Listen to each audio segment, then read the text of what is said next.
Hello guys, for today's menu ay magluluto tayo ng pork ribs and chicken caldereta. And ginisa ko na yung sibuyas at next na natin yung bawang. Gamit ko pa yung garlic granules. Ayan, gisa-gisa lang natin at next lagay na natin yung ating ribs.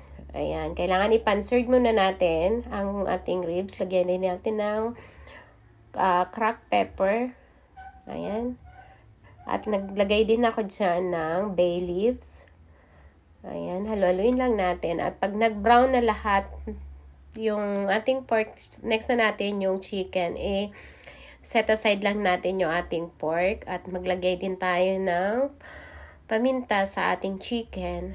At ilagay na natin yung ating liver spread.